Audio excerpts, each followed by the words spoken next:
বাঙালি মানেই মিষ্টি বিলাসী। মিষ্টি কিন্তু আমরা কম বেশি সবাই পছন্দ করি। এরকম একটা লাড্ডু যদি ঘরে খুব সহজেই বানিয়ে ফেলা যায়, কেন তবে বাইরে দোকান থেকে দাম দিয়ে লাড্ডু কিনবো? আজ খুব সহজে রুটি দিয়ে কিভাবে লাড্ডু বানিয়ে নিতে পারেন সেই রেসিপিটাই শেয়ার করব। কখনো কি ভেবে দেখেছেন রুটি দিয়েও কিন্তু এরকম একটা মজাদার লাড্ডু বানিয়ে নেওয়া যায়? হ্যালো এভরিওয়ান, আসসালামু আলাইকুম, ওয়েলকাম টু সুপর্ণাস কিচেন।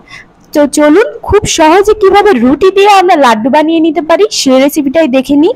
প্রথমেই এখানে 1 কাপ পরিমাণ ময়দা নিয়ে নিচ্ছি। আপনারা চাইলে এই কাজটা আটা দিয়েও করতে পারেন। দিয়ে দিচ্ছি হাফ চা চামচ লবণ। লবণের সাথে ময়দাটা ভালোভাবে মেশানো হয়ে গেলে নর্মাল টেম্পারেচারে থাকা পানি অল্প অল্প করে দিয়ে একটা মসৃণ ডো বানিয়ে নিব।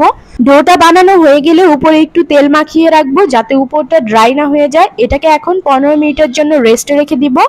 15 মিনিট পর ডোটা কিন্তু সেট হয়ে গেছে। এ পর্যায়ে এই ডোটাকে আমি 4 ভাগে ভাগ করে নিচ্ছি, মানে এই ডো থেকে আমি 4টা রুটি বানিয়ে নিব। আপনারা চাইলে কিন্তু আগের দিনের থেকে যাওয়া বাসি রুটি দিয়েও এই লাড্ডুটা বানিয়ে নিতে পারেন। আমার ঘরে যেহেতু বাসি রুটি ছিল না, তাই আমি টাটকা রুটি বানিয়েই লাড্ডুগুলো বানিয়ে নিব। রুটিগুলো আমি বানিয়ে নিয়েছি, এবার এগুলোকে তেল ছাড়া একটু সেকে নিব। নর্মালি আমরা যেভাবে তেল ছাড়া সাদা রুটি ভেজে নিই, ঠিক একইভাবে আমি এগুলোকে ভেজে নিয়েছি। এবার চলে যাচ্ছি চুলায়। চুলায় একটা কড়াইতে পর্যাপ্ত পরিমাণে তেল নিয়ে এবার রুটিগুলোকে ছিঁড়ে দিচ্ছি। চুলার আঁচটা মাঝারি রেখে রুটিগুলোকে আমি ভেজে নিব। এগুলোকে ঠিক ততক্ষণ পর্যন্ত ভাজবো যতক্ষণ না রুটিগুলোর কালার একেবারে ব্রাউন হয়ে যাচ্ছে এবং এগুলো মুচমুচে হয়ে যাচ্ছে। এরকম একটা পর্যায়ে আমি এগুলোকে উঠিয়ে নিব। ঠিক একইভাবে আমি সবগুলো রুটি ভেজে নিব। রুটিগুলোকে আমি ঠিক এরকম করে নামিয়েছি। এগুলো কিন্তু অনেকটা ঠান্ডা হয়ে গেছে। এ পর্যায়ে অনেকটাই মচমচে হয়ে গেছে। এবার রুটির টুকরোগুলোকে একটা ব্লেন্ডার জারে নিয়ে নিচ্ছি। এগুলোকে এখন ব্লেন্ড করে নিব। রুটিগুলোকে কিন্তু একেবারে গুঁড়ো করে নিতে যাবেন না, তাহলে কিন্তু খেতে ভালো লাগবে না। দেখতেই পাচ্ছেন একটু দানাদার থাকবে। এরকম করে গুঁড়ো করে নেওয়ার পর আবারও চলে যাচ্ছি চুলায়। চুলায় একটি প্যানে দিয়ে দিচ্ছি হাফ কাপ পরিমাণ চিনি। আপনারা চাইলে কিন্তু এখানে মিষ্টিটা কমিয়ে বাড়িয়ে নিতে পারেন। তাতে দিয়ে দিচ্ছি 1.5 কাপ পরিমাণ পানি। দিয়ে দিচ্ছি 2টো এলাচ এবং একটা দারচিনি, 2টো তেজপাতা দিয়ে দিচ্ছি। এখানে রঙের জন্য অল্প একটু জর্দা কালার দিয়ে দিচ্ছি। আপনারা চাইলে এটা স্কিপ করতে পারেন। জর্দা কালারটা দিলে লাড্ডুর কালারটা সুন্দর আসে, এর জন্যই দেওয়া। চিনির শিরাটা যখন বলক চলে আসবে সে পর্যায়ে রুটির গুঁড়োগুলোকে আমি দিয়ে দিচ্ছি। রুটির গুঁড়োগুলো দেওয়ার পর যখন এরকম পানিটা শুকিয়ে আসবে সে পর্যায়ে দিয়ে দিচ্ছি 1 চিমটি পরিমাণ লবণ।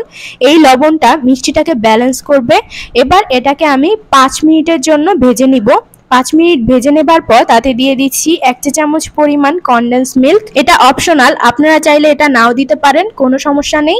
আরো 5 মিনিট এটাকে ভেজে নেবার পর আমি যে গরম মশলাগুলো দিয়েছিলাম, দারচিনি, এলাচ, তেজপাতা, এগুলোকে এখন উঠিয়ে নিচ্ছি। এগুলো উঠিয়ে নেবার পর আরো 5 থেকে 7 মিনিট এটাকে ভেজে নেবার পর এখানে দিয়ে দিচ্ছি ঘি। এই ঘিটা কিন্তু আমার ঘরে বানানো। রেসিপিটা আমার চ্যানেলে দেওয়া আছে, ডেসক্রিপশন বক্সে রেসিপির লিঙ্কটা দিয়ে দিব। ঘি দেবার পর 5 মিনিট ভেজে নিয়ে এটাকে আমি নামিয়ে নিব। অল্প একটু ঠান্ডা হয়ে আসলেই লাড্ডুগুলোকে আমি বানিয়ে নিব। বেশি ঠান্ডা হয়ে গেলে কিন্তু লাড্ডুর শেপগুলো দেওয়া যাবে না। আমি লাড্ডুর শেপটা ঠিক কিভাবে দিচ্ছি দেখুন। প্রথমে একটু চেপে চেপে তারপরে লাড্ডুর শেপটা দিতে হবে, না হলে কিন্তু লাড্ডুটা ভেঙে যাবে। ঠিক একইভাবে আমি সবগুলো লাড্ডু বানিয়ে নিয়েছি।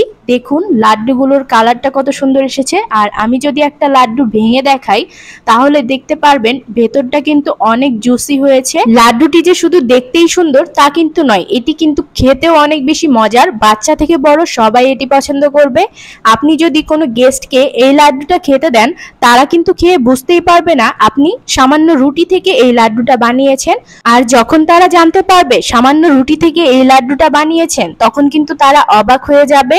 আশা করছি ভিডিওটি আপনাদের ভালো লেগেছে। রেসিপিটি যদি ভালো লেগে থাকে লাইক, শেয়ার, কমেন্ট করে দিবেন। আপনাদের মতামতটা জানিয়ে দিবেন।